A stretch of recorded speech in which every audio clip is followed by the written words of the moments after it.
Hey y'all, welcome back to my channel. If you're new here, I'm Sia, and today we are going over the cost breakdown for the UCLA Interior Architecture and Design program, and I'm going to explain to you exactly how I'm going to pay for it without going into debt. As I mentioned before, and if you haven't seen the last video, I talk about me starting over and going into the Interior Architecture and Design program at UCLA.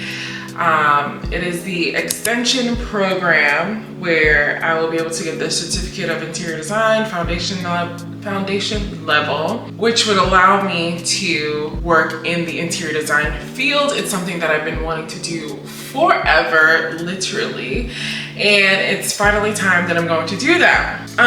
But of course, with this education, it is not coming for free. So I have worked out a plan on how I'm going to pay this without going into debt for this education. If you subscribe to my channel, you already know that we are on a debt payoff journey. So there's a lot of different journeys going on, and I have to try to make it fit well into my life without one clashing with the other a little too much. So this is what we're doing. So overall for the program, I will have to take 18 courses, and that'll last for about a year and a half over 6 semesters. And that's so about 3 classes per semester. Thankfully, like many colleges, you pay for the classes as you take them. So like the first semester I've already paid for the first 3 classes. For the 18 courses in total, I will end up paying just over $15,000 for the program. For the first semester, for the first 3 classes that they recommend, it costs me $2,369. Now, the way that I pay for that is not how I plan on paying for the rest of my courses. This is kind of just like I needed the money really quickly because when I just made the decision, the enrollment was starting literally within the next few days for the next semester, and I did not want to miss it. So I already had money set aside ready to pay off a credit card, and instead of doing that, I used that money towards the classes, and then my boyfriend also helped me with funding the rest of the cost of the classes. I had helped him with something else before, so it kind of was just like a payback kind of thing. For the next set of classes, because I don't want to just, take the money away from me paying off my credit cards all at once, because that did delay me with paying off that card, I set up another savings account with my Marcus by Goldman Sachs savings account. If you don't have one, what are you doing? The APR on that account is really, really great. And if you use my code, which I'll link down below, you'll be able to get an extra 1% APR for 3 months. I mean, come on, make the most of your money. I hope you're not just holding your money in a regular savings account. We're trying to make our money make money. Anyways, so I set up another account just for school, and I am putting away $150 per week.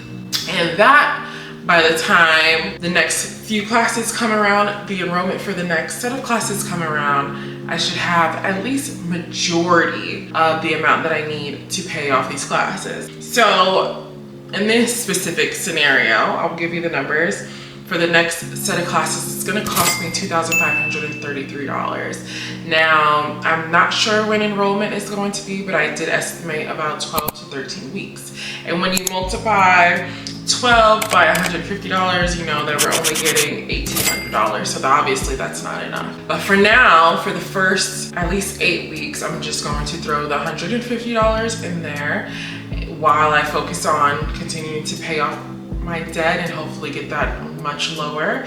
And then in the last 4 weeks leading up to enrollment, as soon as I have like the enrollment dates and everything for the following semester, I will increase how much I'm saving by exactly what I need so that I can reach that 2,500 mark in order to pay for the classes with no issue. And that is basically the way I'm going to pay off each semester. Save up until enrollment, have the money already there so that I'm not fishing and looking anywhere that I can or swiping my credit cards or borrowing money to pay for the classes, I'll already have it set and won't even have to worry about it. The only thing that I might need, which will be, you know, in a couple of weeks, is maybe course material when we are told what course material that we need, which I'll just add that into my normal monthly and weekly budget. I understand that for a lot of people, like maybe $150 per week, which would be like $300 every 2 weeks if you get paid every 2 weeks, may seem like a lot for some right now. So of course I would recommend looking at the budgeting videos and thinking about how you can either cut some of your expenses, maybe do a no spend month, which I do have a video on that, or looking into some side hustles to just help you fund your education if this is what you really want to do. I believe UCLA does have some options for help when it comes to paying for the classes. It's not like a financial aid situation like for regular schooling that we usually have here in the US, but there's maybe some options on their website that you can check out as well. When I do my next budget update video, you'll see exactly how the savings and the money flows right into my budget. Of course, that money has to come from somewhere, so you'll see how I have adjusted my other lines, which is usually my credit card line. Unfortunately, it just means it may take me a little bit longer to pay off my credit cards, but that's okay. We can still be on track to pay them off this year. We as an I just need to buckle down and focus and make sure I'm not overly spending where I shouldn't be so that I can hit these goals. So yeah, that's all for now. Leave any questions you have about the program down below, or about saving for school, about not going into debt, and I'll answer them in the next video. See y'all in the next one. Bye.